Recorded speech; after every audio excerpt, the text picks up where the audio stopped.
Les paroles même du Seigneur, peu avant l'heure du sacrifice, nous montrent qu'il connaît tous les résultats de cette mort qu'il accepte. Ce n'est pas seulement la rançon du péché pour tous les hommes, mais c'est aussi la victoire sur toutes les puissances de l'enfer. Maintenant, le prince de ce monde va être jugé, dit-il à ses disciples. Et lorsque j'aurai été élevé de la terre, j'attirerai tous les hommes à moi. Jean 12, 32.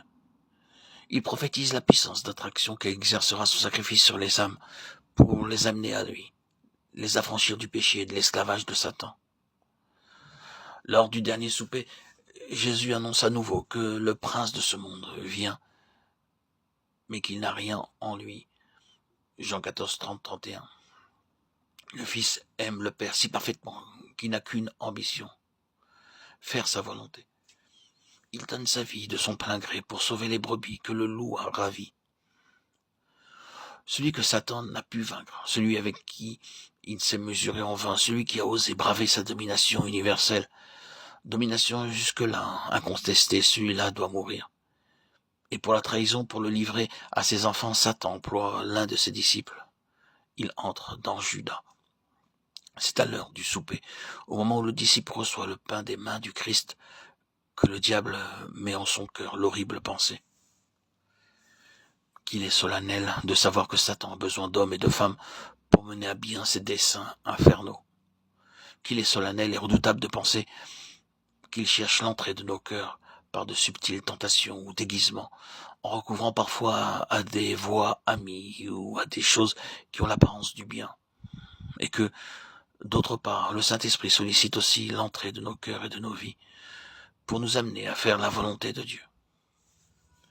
Au jardin de Gethsémani, après les heures d'agonie, lorsque le Christ fut arrêté, il affirma à nouveau l'existence de cette puissance du mal qu'il était venu vaincre. C'est ici votre heure. Et la puissance des ténèbres, dit-il, à ceux qui mettent la main sur lui.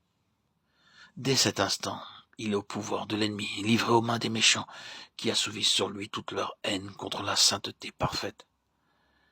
Le prince de la vie est mis à mort, ayant dépouillé les principautés et les puissances. Il les a exposés en spectacle en triomphant d'elles sur la croix, Colossiens 2,15. Pour les disciples, quel scandale! Leur maître est crucifié. Pour le monde et Satan, quel triomphe que cette mort du juste sur le bois d'infamie. Et cependant, en cet instant même, sonnait l'arrêt de mort du prince de ce monde.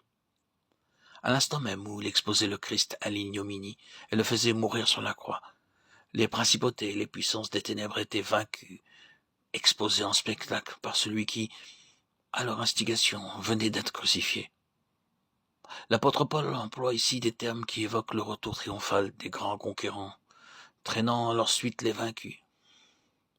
Il use d'une même image dans la deuxième épître aux Corinthiens 2,14, où il nous montre le Christ emmenant avec soi dans son triomphe ceux que son amour a délivrés de la domination de Satan et qui sont devenus les glorieux trophées de sa mort victorieuse. Ici-bas, la foule se moque et hoche la tête, les disciples sont en fuite, les pharisiens sont victorieux. Le prince de la vie est cloué au bois. Au ciel, un cortège triomphal et les légions de Satan mises en déroute. Avec quelle puissance d'expression l'apôtre illumine le paradoxe de la croix. Le bois du gibet est devenu le char du vainqueur.